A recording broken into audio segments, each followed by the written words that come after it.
I'm Jason from Smoking and Drinking in Space, a sci-fi podcast from a couple guys who think they know sci-fi. And I'm Rob from Smoking and Drinking in Capes, a superhero podcast from a couple guys who wish they had powers. And we're part of the GonnaGeek Network, just like the show you're checking out now. Shows on the network are individually owned, and opinions expressed may not reflect others. And you can find other cool, awesome, geeky shows at GonnaGeekNetwork.com. This is the official GonnaGeek.com show. Here we run down the latest news and happenings in the world of geek. These are your hosts for the show, Steven, Chris, and SP. Welcome to episode 404 of the official GonnaGeek Show. I'm Steven saying, come on, you know the joke. Chris is also here. I can't be found. There we go. There's one. And also SP. I don't know when the last time I've actually tried to go to a website and I've received a 404. Oh, wait. It was a wink. I was going to go for a Twitter joke, but that works just as well in my book. Excuse me, an X joke. We got to call it X. Oh, man. Now, I assume none of you guys were Twitter Blue subscribers, but I'm sure there's many of folks that are subscribing to what they call X Premium now, that the wife or the husband or your significant other looks at your credit card bill and goes, what the hell is X Premium? And you have to be like, I swear it's not porn. It's not porn. Well, I mean, it might be porn. it might be. It's the X. You can probably find porn on the X. I'm pretty sure you can, yes. But, guys, I had the long time blue check mark for a while. I just decided to let it go. Yeah. I just, let sure other people have the glory. Yeah. I don't need it anymore. Yeah, The thing that makes me laugh now is all these people that wanted to pay to get a blue check mark. Now you can hide the blue check mark. And I'm like, so you want me to pay you $8 for the blue check mark that I want to hide then?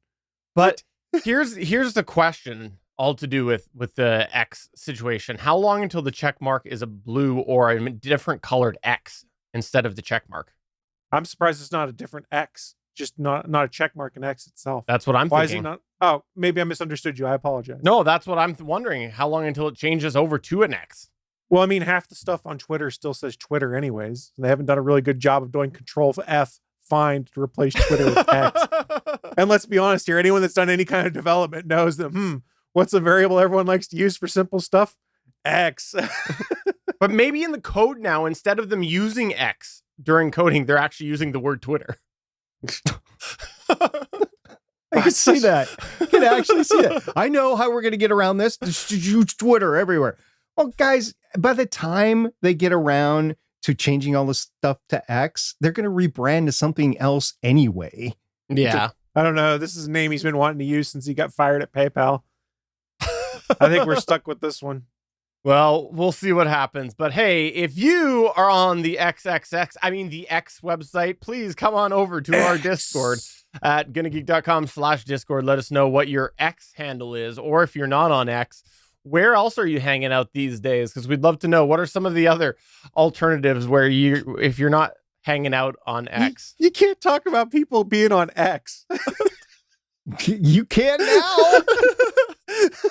We're gonna get put on some blacklist. How can we? The whole social media thing might be Chris, blacklisted, granted. Chris, some Friday nights I like to go with people and just do some X. X.com/Steven Jondrew. Yeah, but at least you're doing X Does that together actually work? versus all the people that do X alone in their home. That's true. Like, I know they redirected X.com to Twitter basically, but does X.com/ your username direct to your Twitter username? Yes, it does. Okay. Well, at least they did that much. I mean, they ruined all of their brand and years of equity they've got built up and people saying the word tweet and it being everywhere. But hey, it still tweets. Whatever. Well, yeah. What do you call the posts? I don't know. I don't know if this is actually right or not, so I don't want to say it because the term that I saw thrown around, I was like, oh boy, that's a bad one. That's Is that a bad X's? one. No. And you think this show is above saying that term? The term that I saw get thrown around that I don't know if it's official is to call it a skeet. Let's move on. There's songs in which that word is used to describe other actions. Let's just leave very it at that. aware, very aware. Mhm. That's why I wasn't 100% sure it was right, But part of me went, based off of the sense of humor being involved here, I could see that actually being something they would go for, because it'd be just as funny as saying 42069 to some folks. I can't wait for episode 420 of this show.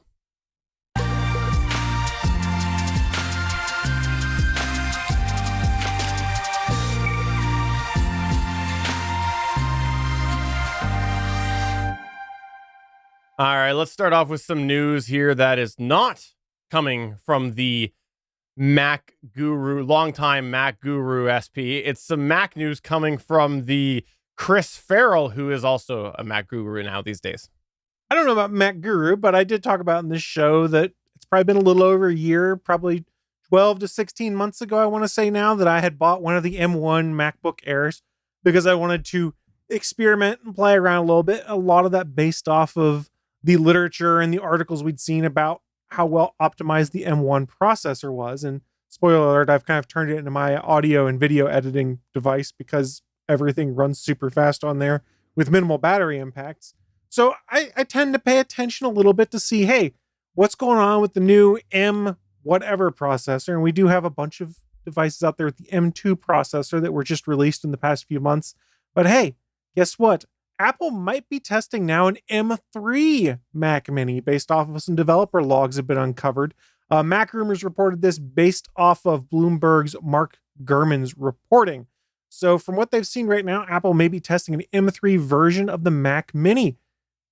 On his latest Power On newsletter, Gurman had said Apple is testing a Mac under model identifier Mac 15,12 that includes 8 CPU cores, consisting of 4 efficiency cores and 4 performance cores, 10 graphics processor cores, and 24 gigabytes of RAM. This machine is running macOS Sonoma 14.1, and which is the first point update of Apple's forthcoming operating system. Given the similar specifications to the base M2 Mac Mini, barring the 8 gigabyte version, Gurman believes it represents a next generation Mac Mini. Now, why does this kind of surprise people? Because the M2 Mac Mini just got introduced earlier this year, so we're months away from when the M2 version was announced, but we might be looking, I believe it was January when it came out, we might be looking at the M3 Mac Mini coming soon, or more realistically, they may just be testing in a Mac Mini chassis, and it's more we'll see M3 chips in the MacBook Pro, MacBook Air, and iMac line first, because be honest, most people aren't buying the Mac Minis for their horsepower, despite the fact that the M chip is fairly well optimized, gives you a great deal of power. It's not the power user computer. I've honestly considered getting one of the M2 ones if I can find it cheap enough to kind of turn it into my new box for streaming and doing all my audio video stuff on. I just haven't done it yet because I'm really lazy to transfer all my stuff out of OBS from my Windows platform to a Mac one. And I have seen that despite OBS being optimized for the Mac M1, M2, M3 chipset or whatnot, there are still overhead issues that come into play. So I did have some slight concerns of investing in moving over to a new platform and then it not working very well for me. I guess in theory, I could test it on my M1 MacBook Air. My only concern there is it's a MacBook Air, so I'll get thermal throttled after a while. So it'd be good for a test, I guess. But I'm not sure it'd be a very representative test because the thermal throttling would kick in, and with no active fan on the MacBook Air side of the house, I'll get throttled and won't really be able to get a good idea of what the performance would look like for, say, a 90-minute show if I were streaming it on a MacBook Pro or a Mac Mini or something like that that has more horsepower and active cooling. It's not necessarily true. All you need to do is get yourself a huge canister of dry ice. There you go. And then pay some, neighborhood kid just to stand there holding it with the gloves on. And every 30 seconds, just pour a little off camera, just pour a little over it. And you'll be fine. I mean, I have gotten thermal throttled on the M1 MacBook Air before. It's generally when it comes to transcoding video, when I'm doing a video edit on something and want to then make the 1080p version of that video. And I don't do anything fancy. I just use iMovie because it's cheap and free and because it's all part of my experiment. But when it transcodes for an hour or two, you can touch that chassis of the MacBook Air and it's warm. And you can see when it finally goes, oh, I'm too hot. And you see the progress bar kind of stop moving and the time indicator go out a little bit further, which is something you would get around, or you would delay at least a little bit more with something like a MacBook Pro or a MacBook, or excuse me, or an iMac or a Mac Mini that have active cooling. The Mac Mini is great for like going on the road, doing simple office tasks and things like that, because it's not doesn't have a fan you have to worry about blowing up, and it'll do everything you want without having temperature considerations. But transcoding video, that'll make some heat. Why don't you put it in your freezer There you go. while you're using it?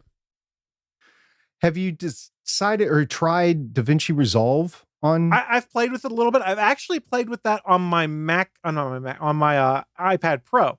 Okay. Because they did do DaVinci Resolve, a free version of it on M1 iPads, and I have an M1 iPad Pro 12.9 inch, and it's really cool use of the Apple Pencil and stuff like that. I've played with it a little bit. I'm not ready to flip everything over to that side of the house, but the nice thing there is if you are putting all of your files in iCloud, you can just access it that way. That said, trying to do a bunch of video editing by pulling things from iCloud is very slow, and I only pay for 50 gigs of storage in iCloud for just bare minimum backups. So there's not a lot of audio video editing I can do based off of my iCloud storage plan. Have you seen if they are testing a Mac Mini Max? So this actually gets us to an interesting conversation where people have started saying, okay, you've got the Pro hardware they've got, the iMac Pro and things like that, and the Pro line of things. Then you've got the Studio line and the Mac Mini line. And when you go and fully spec out one of the Studio machines, they're arguably better than the Pro line of machines. So a lot of people are going, I'm not sure where Apple's going with this, because the Studio machine seems to be the thing you can spec out the most and get the most bang for your buck. And to be honest, even the base machine for $2,000 is pretty powerful for what it can do. And I would be lying if I said I hadn't been looking at used M1 Mac Studios also to try and catch a deal. I haven't found one yet, but I'm really disappointed that you don't know the answer to this, because the answer, you're just going to say to yourself, wow, I can't believe I overlooked that segment of the population.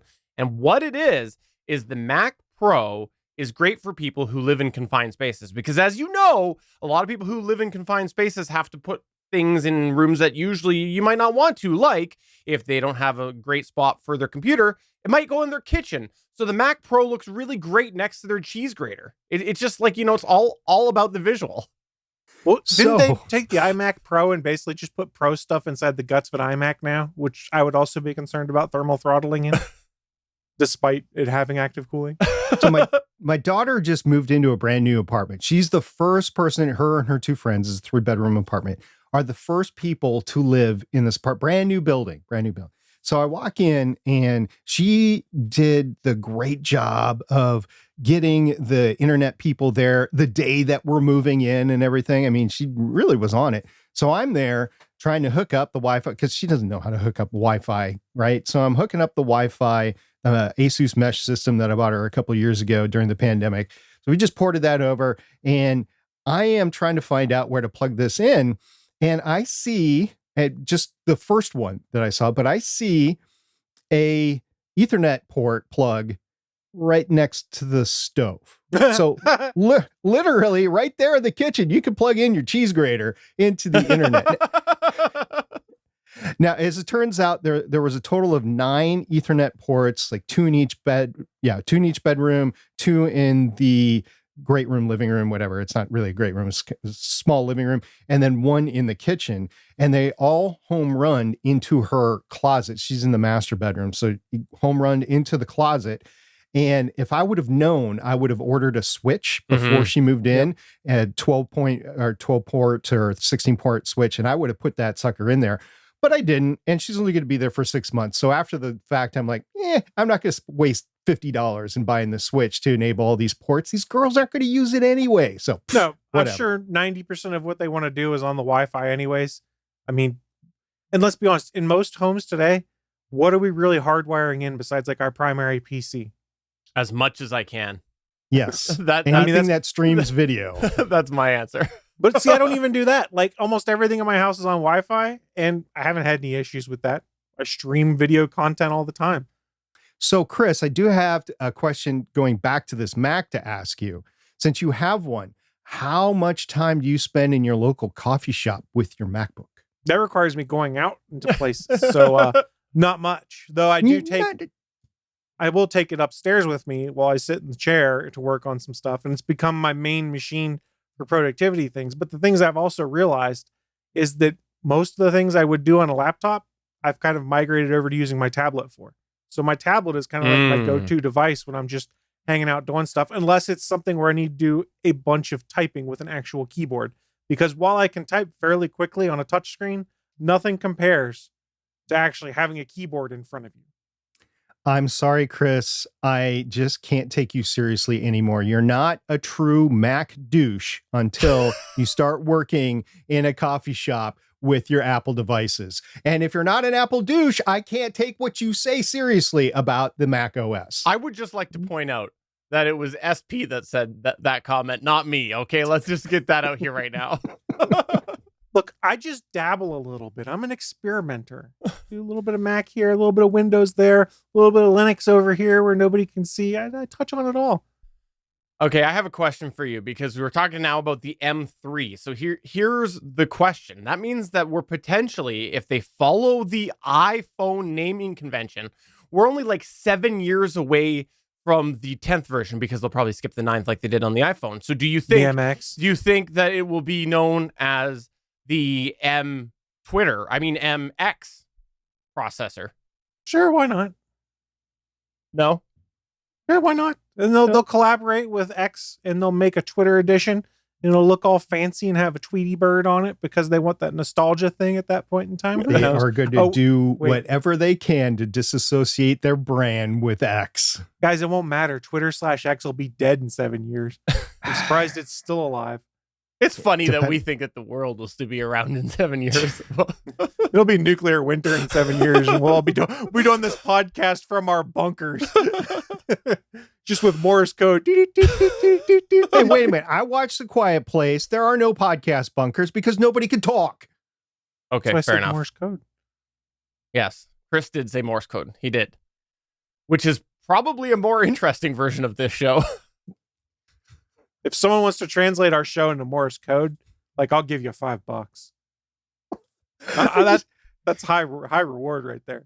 I just watched Midway, not the 2019 version, but the 1976 version, and it's so funny.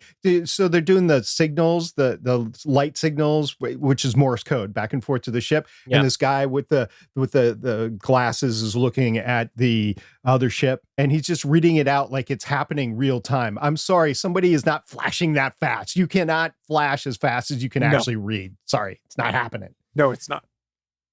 All right, well, let's move on to another X, SpaceX. Yes, the good X, right? Maybe not. Anyway, it has been 108 days, 109 now, since SpaceX did the initial orbital flight test in Boca Chica, Texas. Boca Chica. And it ended up destroying both the rocket and the orbital launch mount used for the launch. 108 days later, Starship Booster 9 sat on top of the repaired and improved orbital launch mount to perform a 2.7 second 29 engine static fire. Only 29 of the 33 engines lit and stayed lit, which is good enough for launch, but due to the issues with the first orbital launch, getting all 33 engines lit is probably a priority. So they still have some work to do there. Also, the newly installed water deluge system appeared to perform well. It initiated the waterfall stream under the orbital launch mount at T-minus 7 seconds, if you take a look at the video, before the static fire. So it was going for 7 seconds before the engines actually fired. Now today, that was yesterday. Today, the Booster 9 was removed from the orbital launch mount. This is Monday, August 7th, 2023. And there is a transport road closure for just after this podcast later on tonight, presumably to return Booster 9 to the production site. 108 days, which was yesterday, marks approximately 3.5 months since the failed orbital flight test and is about a month and a half longer than Elon Musk's original 1 to 2 month return to flight timeline guesstimation that he did back then. It's above his initial thoughts, but it's well within the multiplication factor of 4 used to calculate Elon Musk's time. So if you take that into account, they're actually doing pretty good. And then also, by the way, if you're like thinking that there's going to be a flight test soon, the FAA has not given SpaceX a go for resume flight activities, which might prove to be an additional unexpected and elongated delay based off of what happened the first time. However, I'm going to say this. It is in the United States' interest to get back to the moon as soon as possible to compete with other global competitors. And a version of Starship called the Human Landing System is slated to bring Artemis 3 astronauts back to the lunar surface. Right now, it's still scheduled for the end of 2024, but we all know it's going to be 2025 or 2026. But they don't get to that point without getting Starship off the ground. So the FAA may get a little nudge from the executive branch saying, you might want to approve this orbital test flight 2 rather than, not approving it.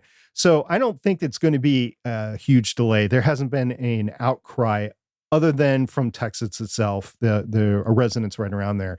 There hasn't been a huge outcry over this is a disaster. It affects nature and that sort of stuff. So I think this is actually going to happen.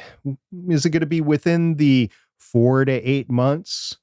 Probably. I think we're working on that originally Elon Musk timeline with the multiplication factor of 4. That's pretty exciting, guys. It's less than a year since that failure. And you're talking about a rocket that's what, $2-3 billion. So go, baby, go. Yeah, that was kind of fun to watch yesterday, and the amount of water was impressive. Like, there was a point when the water started going, and I'm just like, wait, is that the launch? Oh, no, that's just a bunch of water. Like, that was impressive in itself. Yeah, and the sound that makes is a huge sonic boom itself because they're super pressurizing the water inside the pressure tanks in order to force that amount of water out. There's this huge manifold that they had to put in to make sure that the water was pressurized and could pump it that fast towards the orbital launch mount. Now, the test was only 2.7 seconds long. I don't know if that was their original intent, maybe because 4 engines didn't light. They were like, shut it down. Or if they were originally just saying, okay, let's just go 2.7 seconds. Let's see what this does. And then let's re-wigger everything. The reason I think that the booster is going back to the production site is Elon Musk has issued a statement saying that they're going to do a hot firing of the second stage, which means there will be flames coming out from the second stage while it's still attached to the first stage. And they need some vents to go out from the top fairing of the first stage. Otherwise, you're just going to blow the crap out of the first stage. So they need to retrofit the first stage with those vents in order to actually do this hot staging. I think that's what's going to happen. It's going to go back. It's going to get retrofitted with these vents. Then it's going to come back, probably do something with the engines, especially the 4 that refuse to fire, and then do another static fire before they stack ship 25 and then light it off. But that all can be done in a matter of weeks. So we might be a month away from a launch. So more engines didn't light. 4 of them. Yeah, that's a real bad track record so far, hey? It is, but they didn't lose them off the bottom of the rocket this time. So, at least they're still attached. But that's That's a heck of a silver lining, I guess. Yes, yeah. They didn't lose them this time. But that's 4 failures now? Yeah, the rocket can launch with, I believe, up to 6 engines not firing. But my point is not what can it launch with, what are they going for? And if that's 4 times now that they've not been able to achieve what they went for, that's my question. I don't think they've ever, with the static fires of the first one and the static fires with this plus the launch, I don't think they've ever had all 33 light and stay lit. So yeah, like I said, it's an issue. But if you look at the history of rocket development, especially the Falcon 1 rocket that started this whole thing off for SpaceX, it took them about 4 or 5 times before they got it right. As long as they don't destroy the test stand this next time, they can start making some of these iterations a lot faster because they do have additional hardware ready to go, basically. It's just not been out to the launch site and tested. Is it like throwing in a new PCIe card to your computers? Is it that simple? I don't know. It depends on what the issue is. Also, remember some of the issues with the first one. It was hydraulically actuated. The rocket engines were hydraulically actuated, and the hydraulic power units are gone and stuff. So the rocket is in itself doing some iterative stuff. So they could get up to 6 more launches done this year if they move fast enough. Heck, with their Falcon 9 and Falcon Heavy, they're going for over 100 launches this year, and they're on track to do it. That's amazing.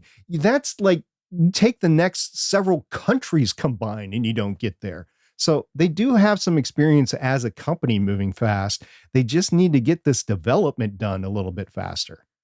So it sounds like it's not as simple as putting in a new PCIe card. It's more like putting in a new graphics card or a new sound card where nothing works how you want it to until you have to bang and plead and cry a few times, and finally it all starts to work for some mysterious reason. Yeah, right. Yeah. That's sacrifice your firstborn, maybe. Yeah. Who knows? Don't upgrade your power supply so the whole thing just catches on fire. That whole and then it just situation. blows up because your new graphics card's pulling too much power. Yeah.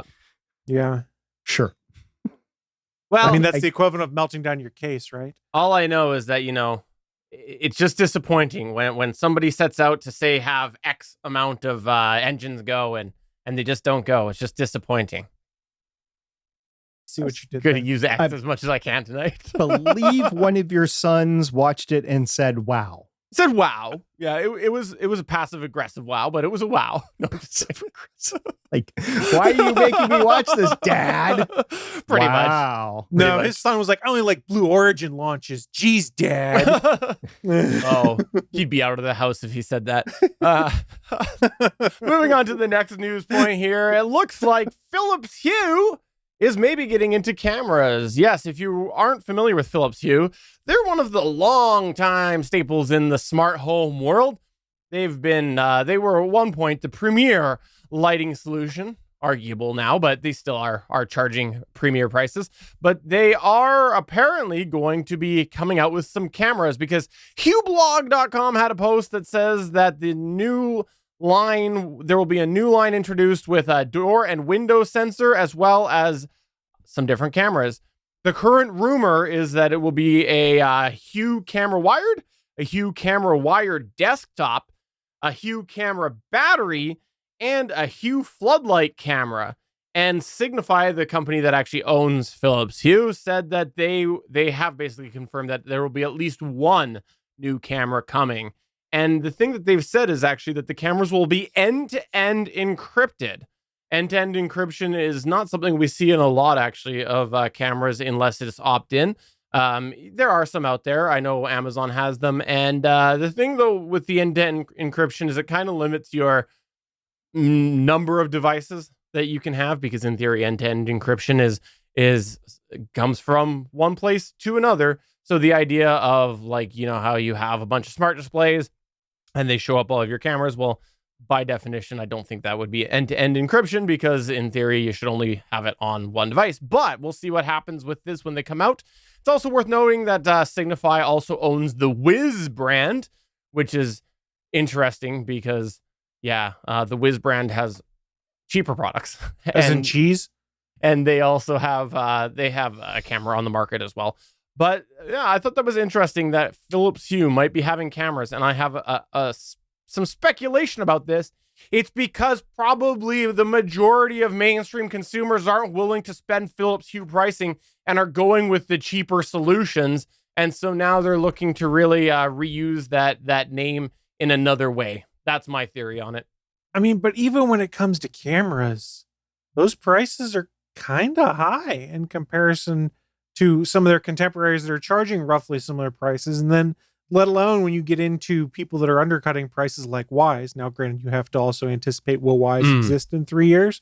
But sometimes, your use case might be you just need a simple outdoor camera over your sliding glass door, and the $25 it costs is totally worth it. And if Wise blows up in 3 years, who cares?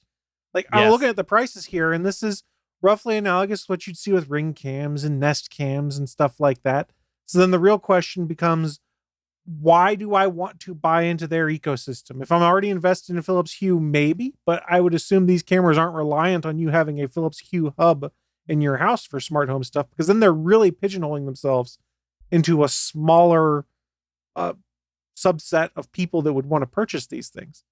I didn't specify the prices while I was talking about this, but the current pricing rumored is between 200 and 350 plus US dollars for these different products. So, which is quite expensive if that does turn out to be the case, especially compared to those items that Chris just mentioned. As well, I want to just specify, Chris was talking about Wise, which is different than Wiz, the company that I was saying Signify owns. So different companies, which is why Chris is absolutely right. Wise, the company, could go away at any time. They've made it very clear that they almost went bankrupt until they created their subscription plan.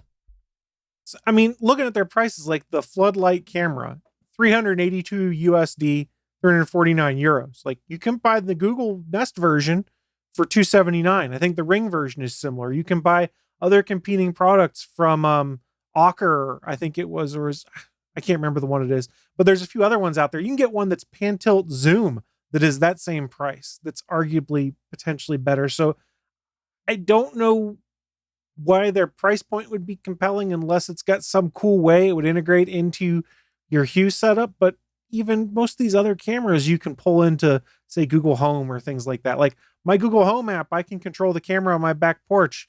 The little Nest Hub display I have on my porch, I can view my Wise camera feeds on that. They're just, oh boy, this is going to be a tough line for them to dig into, especially if those price points seem valid, because they're $20 to $40 more expensive than competing Nest and Ring products, which are on the high end of these things. Well, and when you're looking at things like the alternatives, Nest and Ring, you have people who are already investing in those sort of products. They might have themselves an ALEXA. And so they're like, oh, well, it's just natural to go get one of their cameras, or they might have a Google Hub or a Android phone or whatever. And they just go, okay, well, we'll just go get that as well, because, I've already got one of those products. Well, I mean, the nice thing with those products is they all play nice with whatever your audio smart home assistant would be it Amazon Voice Services, Google Assistant, things like that. Like, all of them play nice to some extent. You can connect the apps to it. And granted, this is translated from an app about Philips Hue's cameras. It'll be very interesting to see whether A, you have to have a Philips Hue hub to make this work or be bought into that ecosystem, or B, if you don't and it's all Wi-Fi enabled and Wi-Fi controllable, will they have connectivity into Google Assistant or Amazon Voice Services? I assume so, because most camera makers in today's world have to build that in because that's something people want. And if that's there, I just don't see the reason to be like, oh my God, I got to pay a luxury tax to buy a Philips Hue product versus a competing Ring or Google product, which you could assume would probably last longer than Philips Hue owned by Signify. Yeah, I'm not sure. It's I don't get their play. You bring up a really good point. What is the business case here?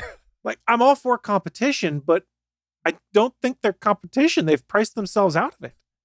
Guys, you missed the small print. Did you not read this article?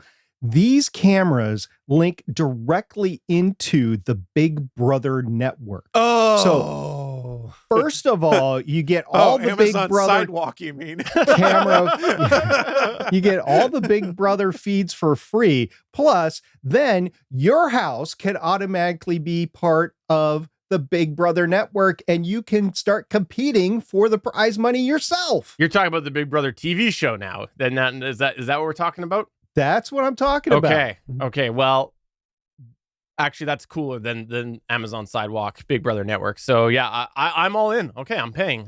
See? Yep. I I'm thought in. you would be. You and Suncast and everybody else that likes Big Brother. I mean, here's what I'm saying. I'm a doubter on this stuff, but hey, Signify, if you want me to test it, send me some free ones. I'll play with them and give you honest feedback on here. I mean, all of us on this show have played with a variety of different smart home cameras and light setups and things like that. I've looked at some of the Hue stuff and I've had similar critiques about it, and yet it's still out there. So maybe there is some answer that we're missing, because like, you look at their outdoor products and it's insane to even get like one light fixture. and there's other companies that make comparable things, or you go and you're like, I want to put some pathway lighting in, and the price is like 2, 3, 4 times as comparison of things like Govee and stuff. And so it's like, where is the market case for that? Yet they are still selling these products. So maybe. I got the real answer for this, guys.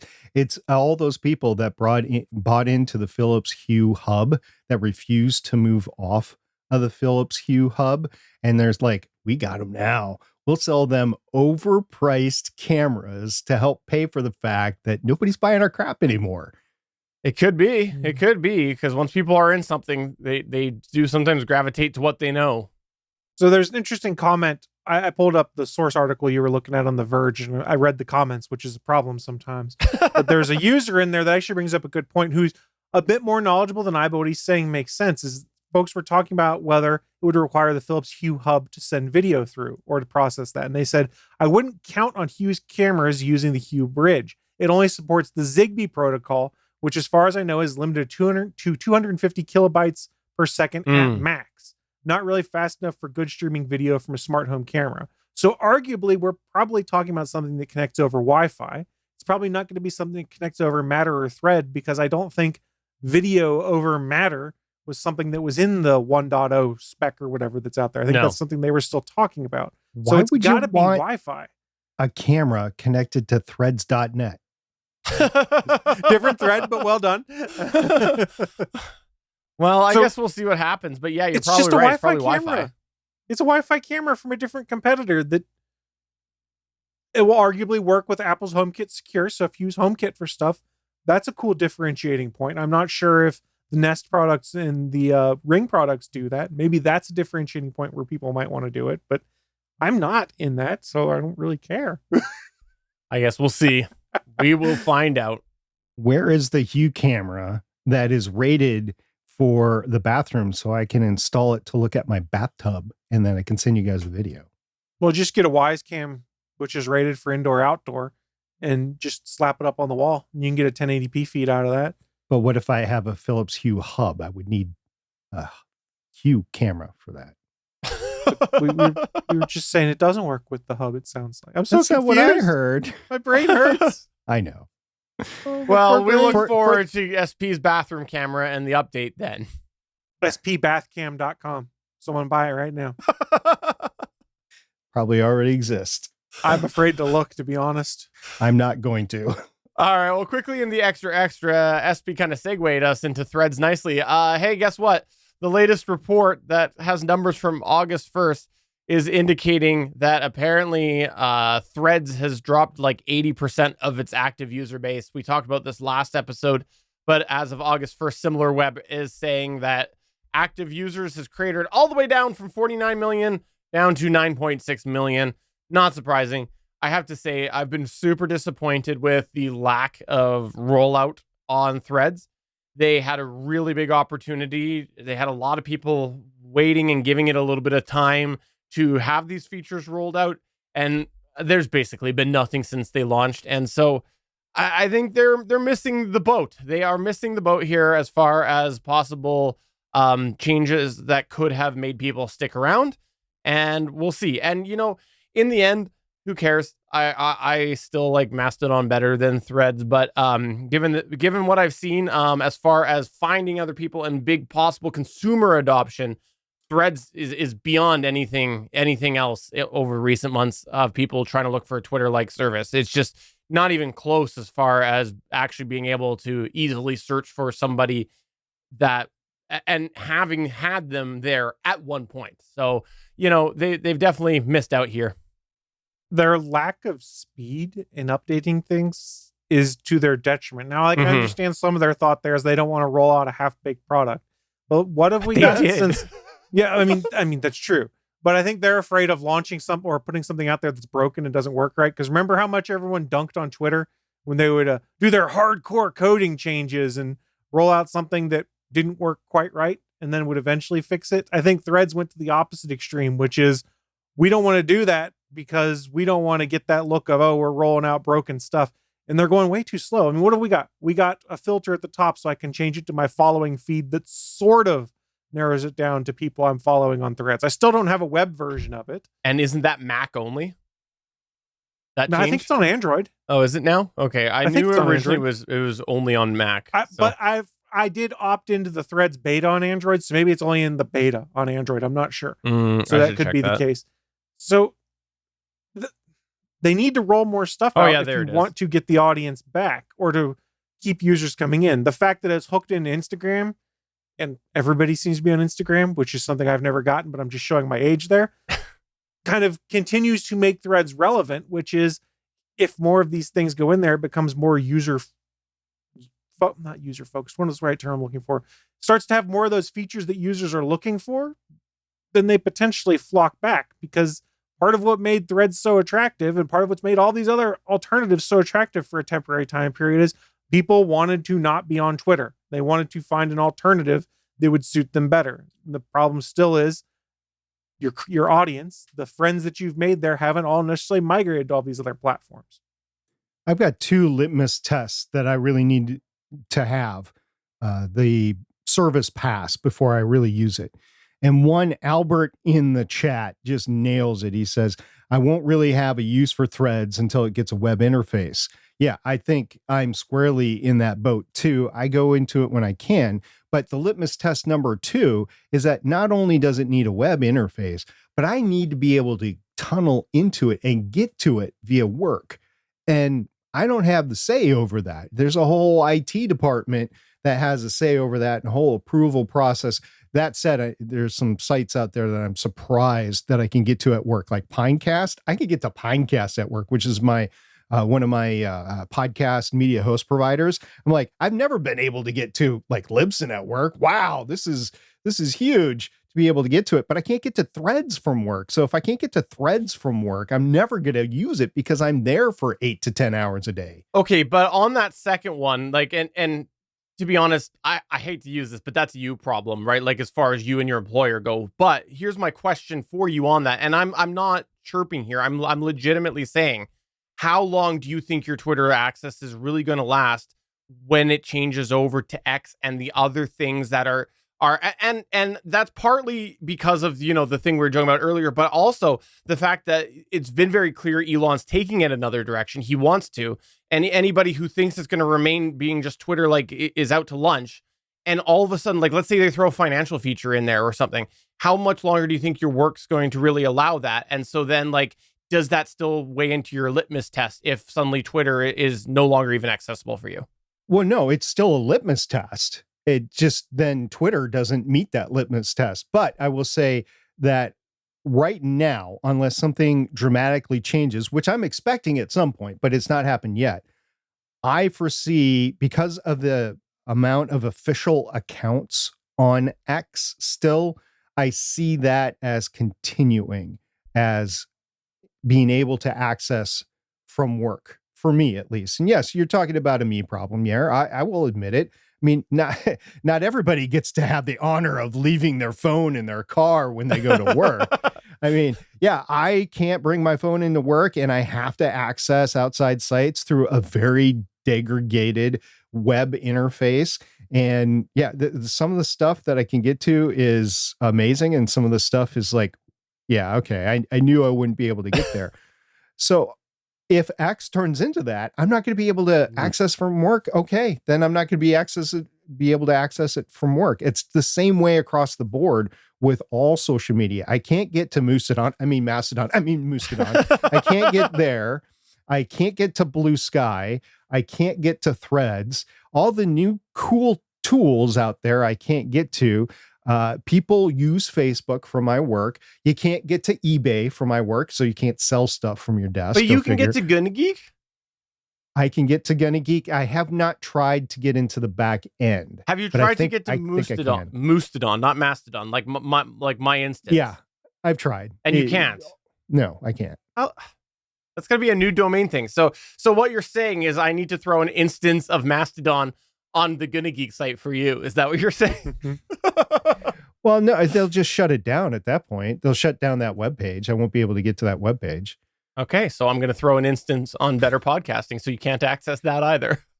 Let's face it, I never do that either.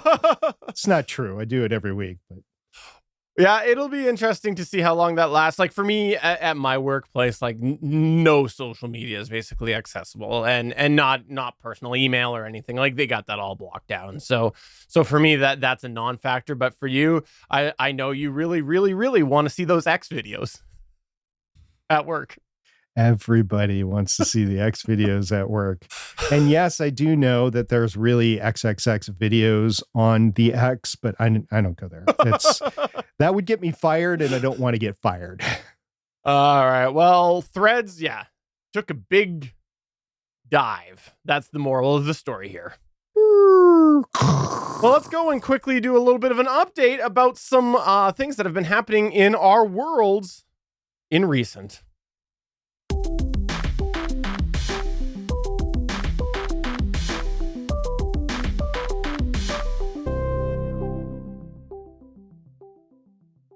I thought it would be kind of fun to do a little bit of catch up, talking about some of the geeky things that have been happening around our geek spaces. It's been a while since we've done a little bit of that. And I'm going to start off by just saying, since we were talking about smart homes and stuff, I've been experimenting a little bit with Matter, which is that new protocol. I get new standard for smart homes that has been adopted by many, many big players. And part of that is that Matter can run on either Wi-Fi network, or there are devices that run on the Thread network, not Threads, the Thread network, which is kind of like Zigbee, but different, slightly different. And so I've been trying a little bit of that, and I have to say, it has been a disappointment overall. It's been lacking features.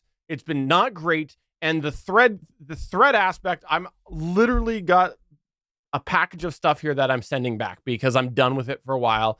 And it's not just me. I've also been having, my dad also recently, him and I were both trying to tackle this from two different setups, and it's just not been good. And then I did a bunch of Googling, and a lot of other people are having similar issues. And this is across the board with things like Home Assistant and Google Homes and whatever the Apple Home thing is, and also HomeKit.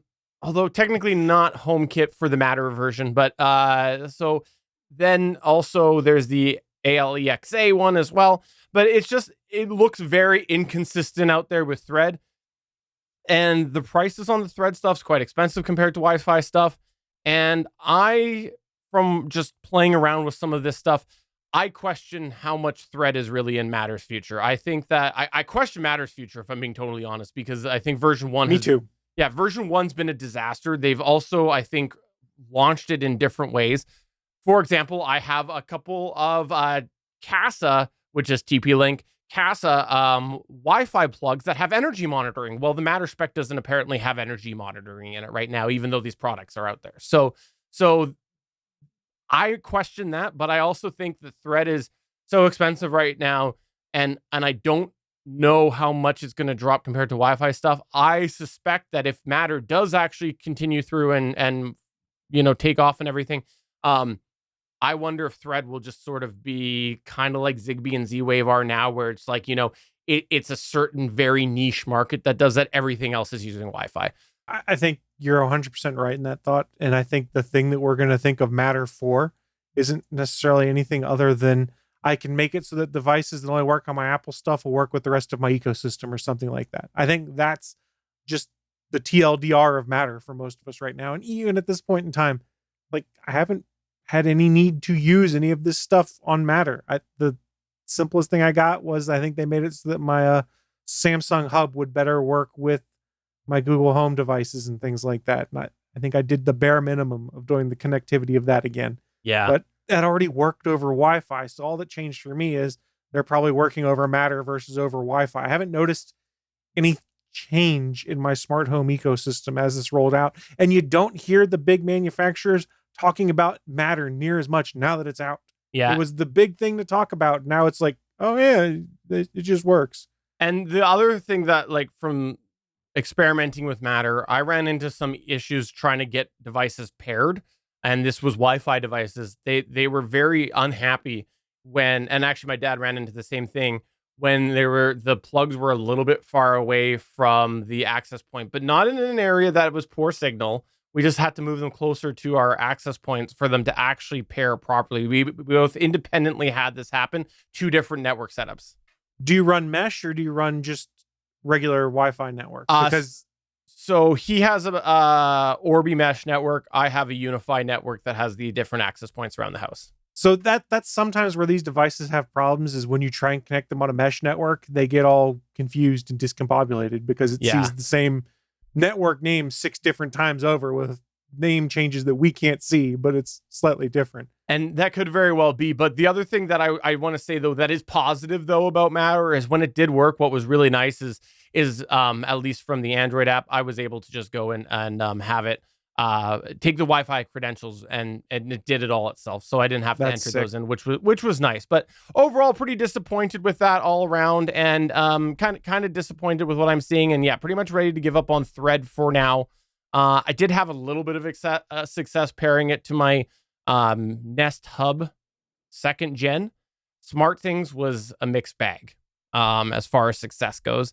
And I think some of this might actually come down to network protocol, because the Thread and Matter spec both is to do with IPv6 and digging into some errors in the Home Assistant. I was having failures until while I had SmartThings offline, and then the Home Assistant pairing worked when my SmartThings hub was online. So I have a feeling there might be some network confusion happening that actually SmartThings might be patching on my network, just whether it's an MDNS thing or something, but I'm not sure. It's all theory right now, but some really weird inconsistent things. But yeah, SmartThings on its own was a mixed bag. Nest Hub was mostly okay, but it still had some weird things where when I had another hub, like when I had another Thread border router on there, it started to get confused pairing directly to the home. So it looks like there's a lot of practical application things out there that might have been overlooked, and it's frustrating. So overall, pretty disappointed. In the end, I'll probably keep my keep one Thread device to experiment with, maybe a bulb or something. Keep my couple Matter Wi-Fi switches, see what happens there, because I got those on Prime Day, and then just wait. I think that's what I'm going to do. I haven't found any compelling reason to make any changes with stuff other than just dabbling to learn how it works. There hasn't been anything made me go, oh my God, I need to buy this so that I can use it this way and it'll make my smart home network even better. I'm kind of underwhelmed based off all the buzz that was going to be out there of how this was going to change the shape of home automation, blah, blah, blah. It's just another communication path. Yeah. It makes things play nicer together.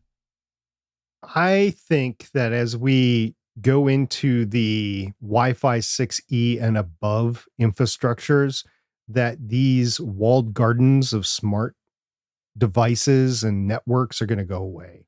I think the Wi-Fi networks are going to be capable of handling a lot more devices and information sharing back and forth. And I just think within 5 to 10 years that you're not going to see the smart home regulatory services like you see right now. But I don't want everything on Wi-Fi.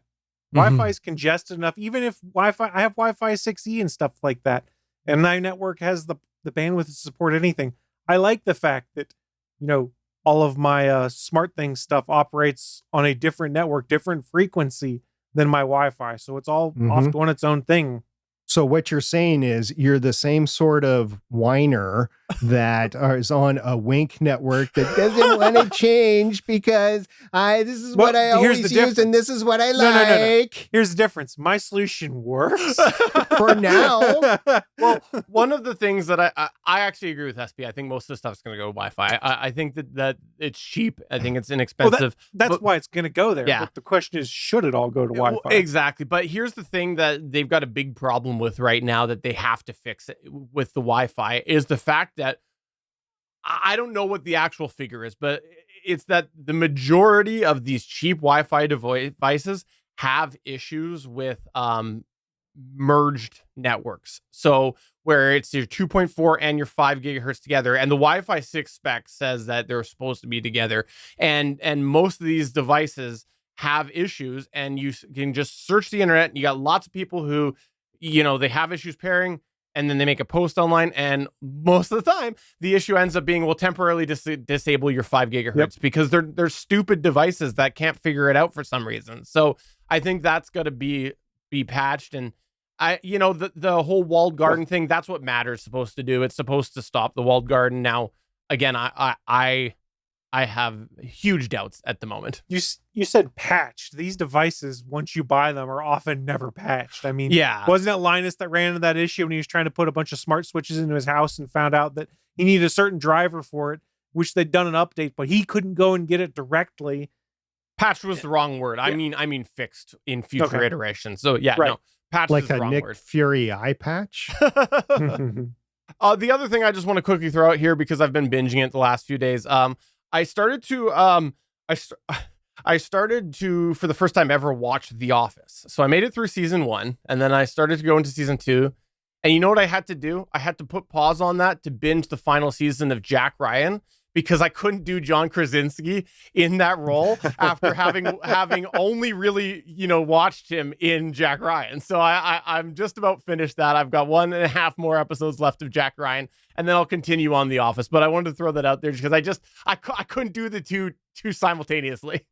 Have you seen A Quiet Place yet? No, I haven't. Okay. Just wondering. Okay, I'll write that on the show notes right here.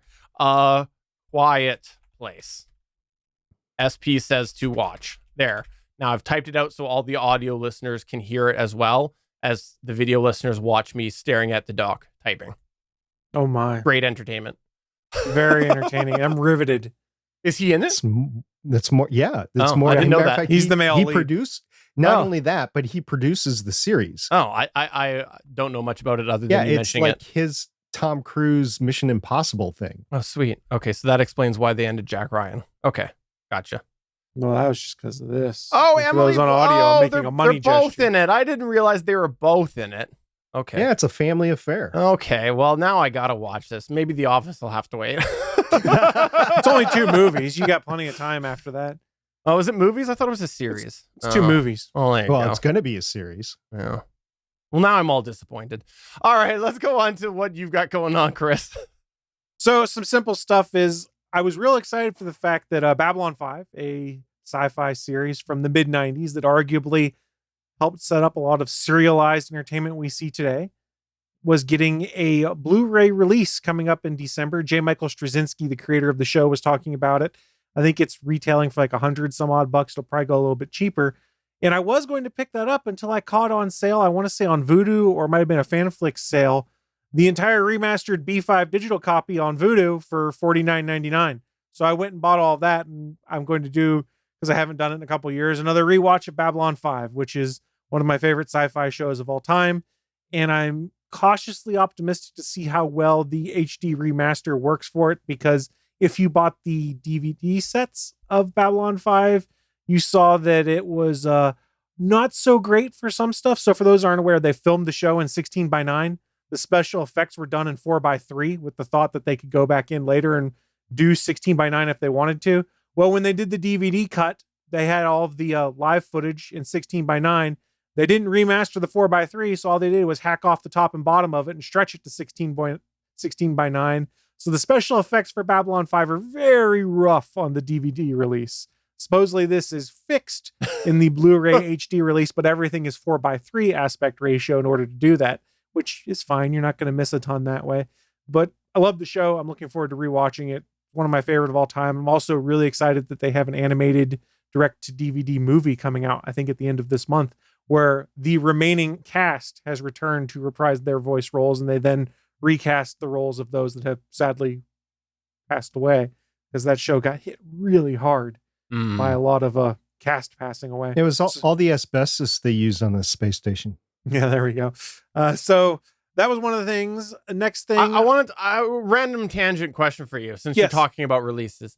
What do you think the future is of the physical release right now? Because I just got talking about this with a family member. this is and interesting, actually. And the reason why I bring it up is because, like, they went in and they were talking to, random employee at Best Buy, and that employee was like, they're done. Like, you might as well not even bother getting a player. Like, you're not going to have these anymore. And then I'm like, well, maybe, but they have all manufacturers haven't stopped. There has been a manufacturer that has stopped, but also, with streaming rates and stuff, there's been sort of an uptick again. So the question, for me, my thoughts were, I don't know where it's going to go because, the studios might actually want to maintain that control of the streaming. So it might actually benefit them to axe them all, or they might look at the demand and the possibility of double dipping by continuing to do re-releases and stuff on physical media, knowing people are also still going to be streaming because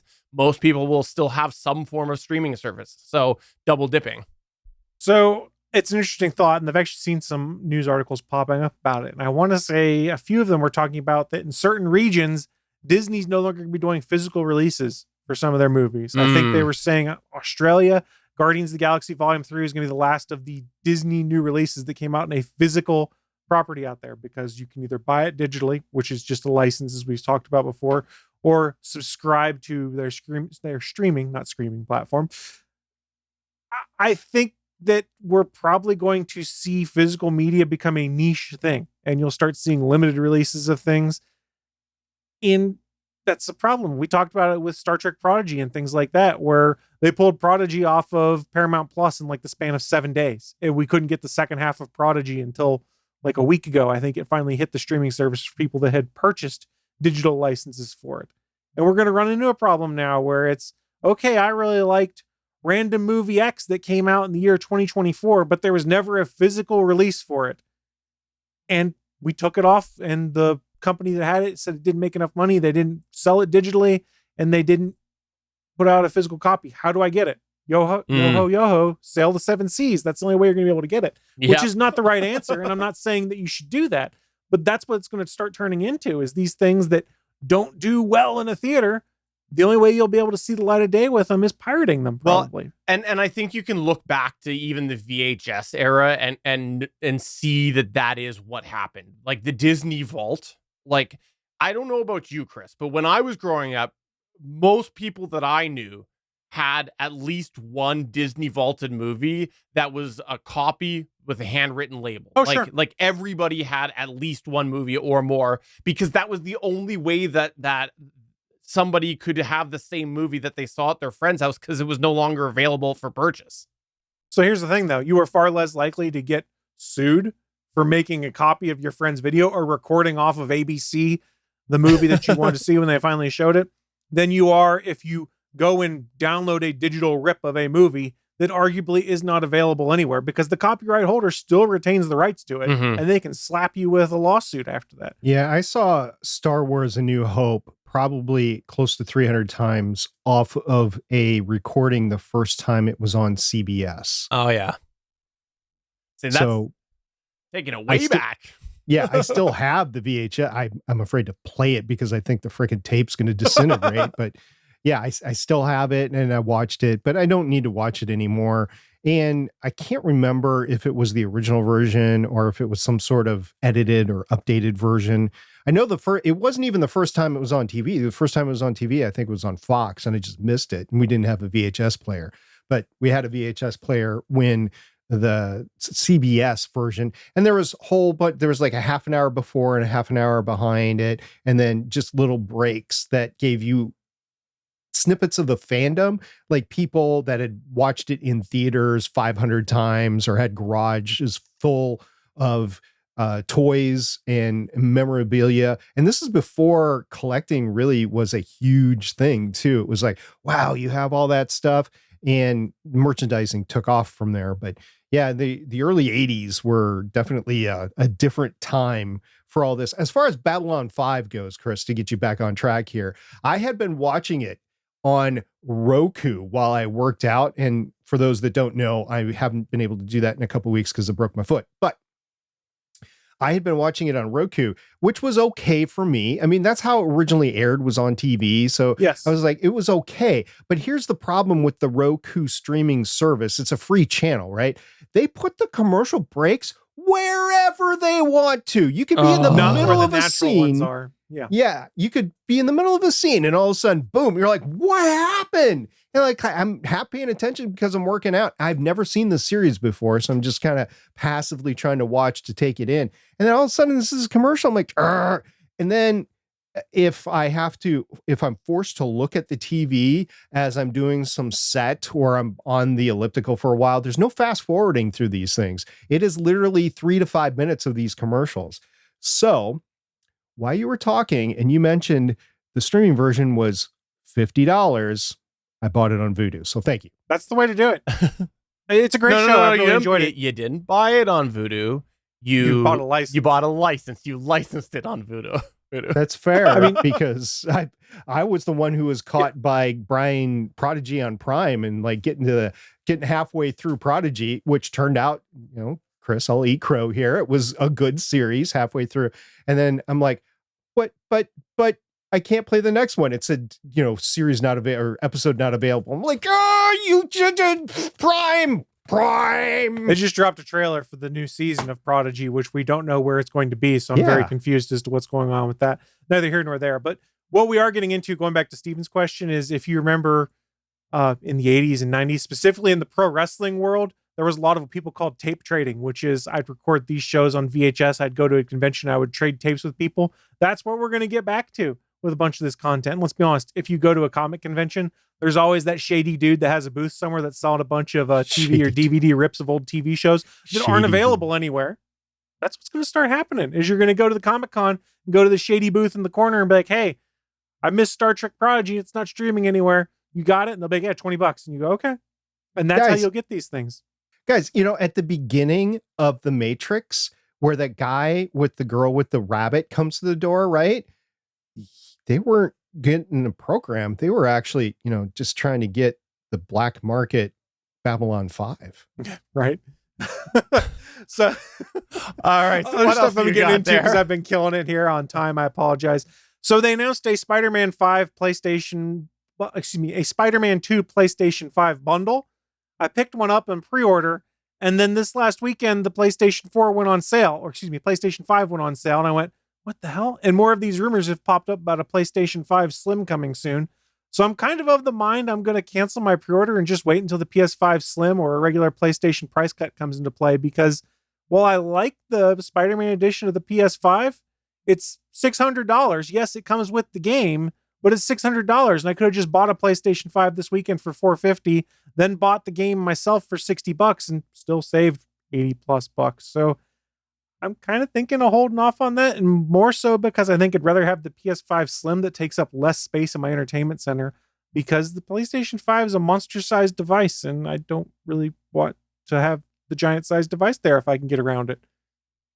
Just thinking out loud there. Well, why don't you buy a PlayStation 5 on its own, and then you can cut a little hole in your Spider-Man that's next to you and put the PlayStation 5 in it, and it could be like a special Spider-Man edition of the PlayStation 5. So fast. Well, you could put a fan in the back. I was going to say, or the dry ice that SP mentioned earlier. Oh, there you go. There you go. Real quick, last two things. I picked up some new humidity and temperature sensors that were on an Amazon sale because I needed some for my house. And they do connect over Bluetooth Low Energy to allow charting and trends over time. Steven has similar ones. If I had Home Assistant, I could hook it into that, which I don't currently have. I'm looking at one right now. It's right in front of me. It is, I've just turned the AC on because it's 25.3 degrees Celsius in here and it's 47% humidity. Yeah. So I'll be setting those up later this week. And then finally, the last thing I did is I think I had talked about on this show before that once I pivoted to work from home, I realized that my crappy office chair I had wasn't going to hold out. So I went and got one of the Secret Lab chairs because my dad loves them and they're known as gaming chairs, blah, blah, blah, blah, blah. But I really like it. I enjoy them. And one of the things they had done with this current iteration of them is you can take the armrests off. And why they did that is because they started selling different kinds of replacement armrests. And what I did buy, because I saw them on sale, is I took my standard armrest, which you can see here, and I replaced it with this other armrest here, which is far more plush and cushiony and has not heat absorbing, but heat diffusing gel or whatnot in it, so that my arms don't get hot when I'm sitting here at my desk with my arms on the armrest typing away all day. And the nice thing is it's far more cushioned. I'm holding up the camera right now. You can see it's like twice the thickness almost. So it's quite nice, and it's kind of got a nice fabric upholstery, and it feels good on my arms all day as I sit in this chair for 8 to 10 hours a day when I'm working. So it was a nice investment, a little more expensive than I would like, but all these office furniture type things are more expensive than I would like. And I can always switch it out to a different version because they just clip on with magnets. You can see the metal bars here that connect to the magnets built into my chair. So why isn't it Spider-Man themed? They don't sell any Spider-Man themed ones right now, or I would think about it. These armrests only came in black, pink, and gray, I think were the 3 colors they made them in. Well, maybe you should make a custom Spider-Man one. That sounds like a lot of work, and I'm lazy. All right, SP, what have you been up to other than buying the Spider-Man PS5? Well, I was reminded of something that you guys had mentioned. So there was a post that you guys had texted to me about the Wink system being down again, and how many people Schadenfreude were upset about it. And I was like, oh, I should mention it on the show. I put my Wink Hub 2 for sale on eBay. I started out at, I believe it was $50. And then every week I decreased it by 10 and another 10 and another. I got down to 20. And then all of a sudden, to my surprise, somebody bought it. So good Lord, why? I sold a Wink Hub 2 for $20. And here's the thing. The way eBay works is you sign up and say, hey, have eBay calculate the shipping. And then they give you a discount on it for, I don't know why, but they usually give you 40, 50% discount or whatever. So I paid only for half the shipping through eBay to send it through the United States Postal Service. So I made $27 off of my Wink Hub 2. Fancy. Ooh. Mm-hmm. And it is no longer anchor in this house. That's too bad, because I've got a couple in my garage in a tub, and I might not use them, but I just sleep well at night knowing they're there. They're bricked if you didn't upgrade when they changed their paid service. Yeah, they are, because I didn't. I didn't either. Mine's bricked. And I've never used it. So I have no idea what this guy, I mean, I was very clear. Yeah. I've never used it on the as is, sold as is, no returns. So whoever bought it, and if you happen to be watching this, I'm guessing you bought it for some other reason than to replace what you had.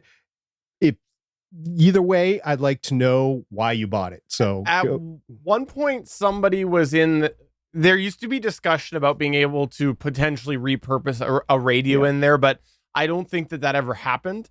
My guess, for $20 plus whatever the shipping was, my guess is somebody is doing one of the things that I probably will do with mine one day, which is some form of smart home display. Like, that's why I'll hold on to mine to eternity, because maybe one day, when the kids are moved out, I'll have a little shelf or something of a little museum. A little museum of and smart charge stuff. people to come by. Mostly the kids charge them. But kindergarten classes, first grade classes, you'll have them come in and you'll pay. That's a whole rig, Moreau, right? You have these kids go on field trips, but you have them pay per kid to come in. Maybe I'll have to do that. But that's my guess, is they're doing something like that. But anyways, congratulations on selling your Wink. And what else have you been up to? Well, I've been using Saturday night to catch up on a lot of movies that I have missed over the past few years. I keep on telling you guys, at some point in time, I'm going to catch up with all these movies I've missed. And I figured, well, why not now? In addition to the fact that there's a writer strike and an actor's strike going on right now. So I just think that there is this dearth of material out there that everybody hasn't seen, definitely that I have not seen. So I've been catching up on it. So I have watched the entire John Wick series 1 through 4, caught that. I have watched Arrival, surprisingly good to me. I didn't know it was going to be that good. Fury Road, Mad Max Fury Road, very good. I caught that. I caught A Quiet Place and A Quiet Place 2. No spoilers here since Steven hasn't seen that, but the first one, does have your office boy in there. And then Midway, I've watched that, the 2019 version, which then I went back to watch the 1976 version. And then just this past week, I watched the Dungeons and Dragons movie, which is streaming for free on Paramount Plus. It's going to be on Prime in a couple of weeks, but I watched it.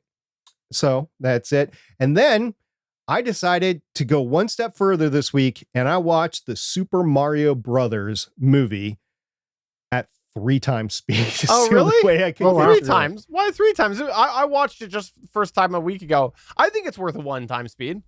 But you had played the game as a kid. You were like in the moment with Super Mario Brothers. I'm too old. I'm aged out of it. So I've never played it.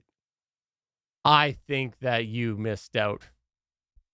Well, I've seen the whole thing. Actually, sorry, you missed out by a third. Because Are you the sure 3 you times watched just- the new Mario Brothers movie and not the old one that was terrible from the 90s? Yeah,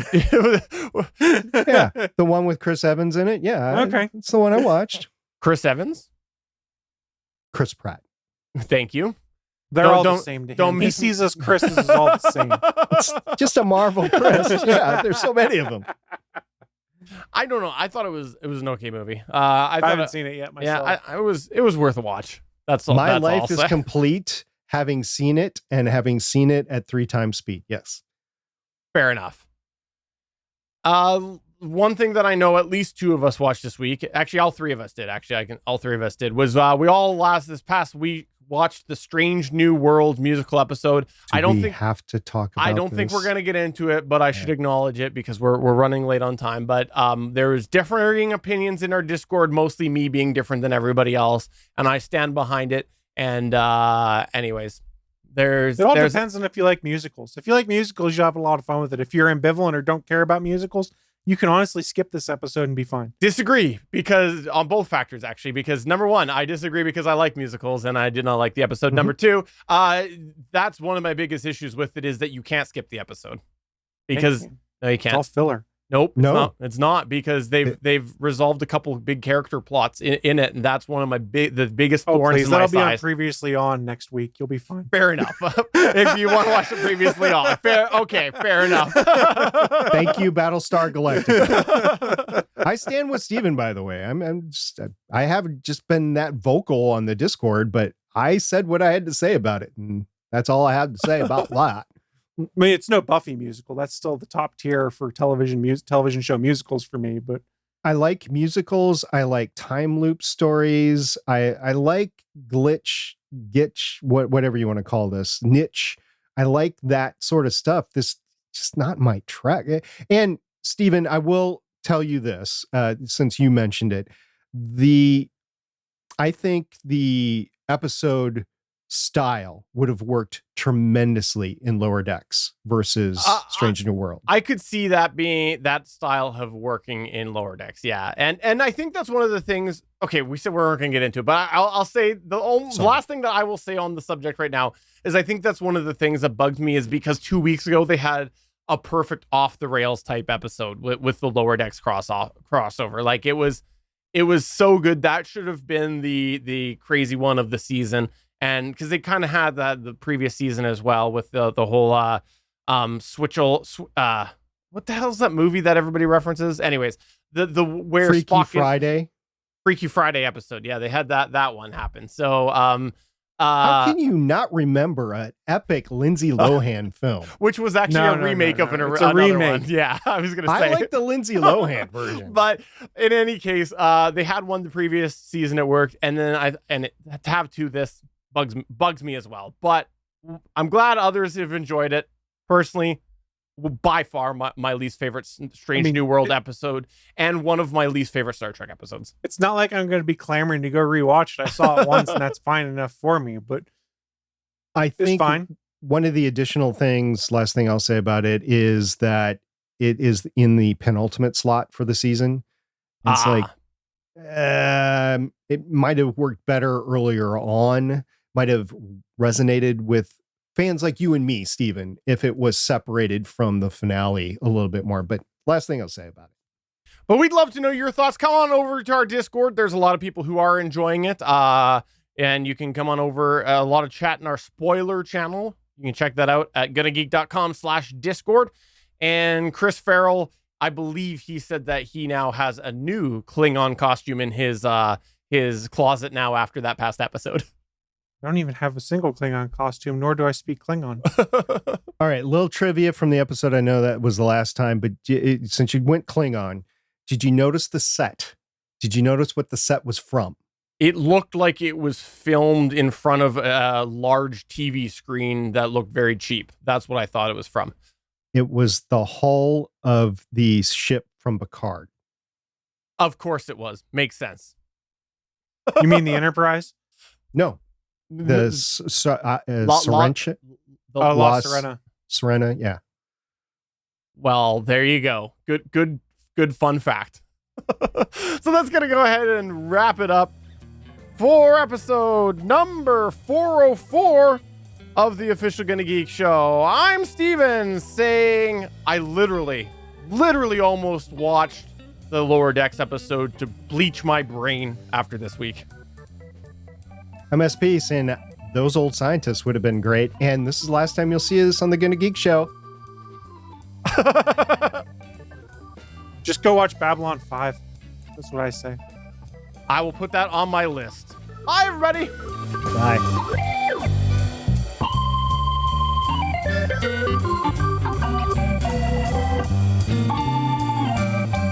Thanks for checking out another episode of the official GonnaGeek.com show. If you like the show, please give us a 5-star review in Apple Podcasts or a thumbs up on YouTube. You can always join us for our live recording sessions at www.geeks.live. And remember, you can find our full back catalog at GonnaGeek.com/show. If you're itching for more geeky content, check out other shows on GonnaGeekNetwork.com. Voice work was by Emily Prokop of The Story Behind podcast. That's it for this episode. We hope to see you back again next show.